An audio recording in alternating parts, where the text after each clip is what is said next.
Arizona Senator and former presidential candidate John McCain. He is the ranking Republican on the Senate Armed Services Committee. Senator, pardon me. Good morning. Good to have you back with us today. Good morning. We just heard a little bit there from Ambassador Rice. I know you had said that you found the president did a good job, a successful job of laying out his case, but you still have some trouble when it comes to the fact that Muammar Qaddafi is in power. The president had said the ousting will be done through non-military means. Is that something you feel is possible? Well, I don't think it's possible in the short term, and I respect and admire the job that Ambassador Rice and Secretary Clinton and others have done. The president made a strong case for our intervention last night, and a convincing one.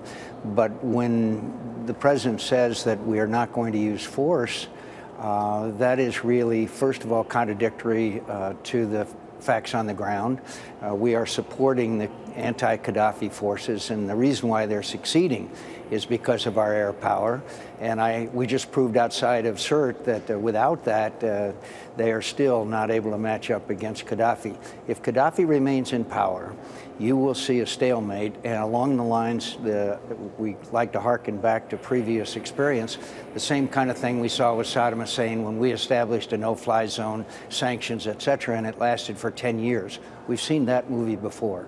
Qaddafi in power will continue to commit acts of terror against his own people, and of course he is guilty of war crimes and should be brought to I believe, to the International Criminal Court. Now, he may be taken down by his own people in the meantime, but we have to continue all the way to Tripoli, helping the anti-Qaddafi forces, and bring him down as soon as possible. So then do you feel that that should, in fact, be part of the mission for the U.S. and for allies going in and effectively saying we are going to remove Muammar Qaddafi from power?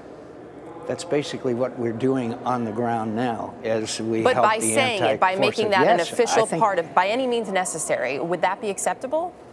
I think it's absolutely acceptable. Qaddafi in power is unacceptable, according to the president's own words. So we should use any means to bring him down. And we could do that, I think, without too much difficulty.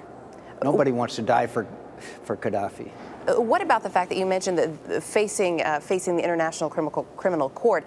There is some word today, as we know, Secretary Clinton, along with a number of other allied leaders, are meeting in London today. There's word that Italy, with some backing by Germany, is pushing perhaps for exile for Qaddafi. And there's some talk that this could be an exile in a country where, in fact, he would not be under the reach of the International Criminal Court and could potentially not be held accountable for these crimes. Do you see that as an actual possibility?